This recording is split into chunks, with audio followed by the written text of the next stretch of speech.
Well, it's 2024 and Donald Trump's out here doing what he does best, i.e. being simultaneously laughably nonsensical and existentially terrifying. But that's sort of the Trump experience, right? That's the Trump experience is like going to Texas and being shot by rodeo clowns. Like, this abject nightmare is completely preposterous, but also not surprising somehow. That's what it's like living under Trump, right? Like, if you don't know what I mean, this week his lawyers have been in court arguing that he should be immune from prosecution for any acts he committed as president, which is a funny argument to me because I feel like the inherent implication is his lawyers are standing there like, listen, if this guy hadn't been the president, you could prosecute the ever-loving shit out of him for all the wildly illegal stuff he did. But he was the president, so it ain't shit you can do. Sorry about your luck. It's like, yes, supreme executive power, accountable to no one and above the law, just as our founding fathers famously favored. I believe it was Benjamin Franklin who said, hey, y'all, I was thinking now that we kicked that tyrannical king's ass, the first thing we should do is imbue one singular position with the inviolable authority of Almighty God. What do you think about that? And before anybody asks, I think both checks and balances are stupid.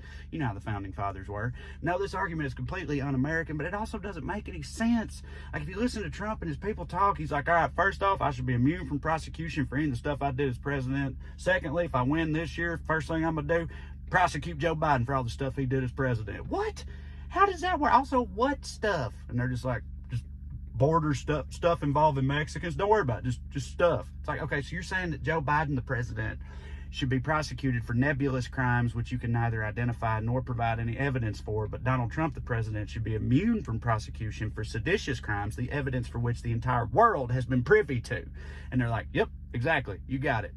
How does that make any sense? And they're like, well, because Donald Trump's awesome and Joe Biden sucks. It's pretty clear, dude.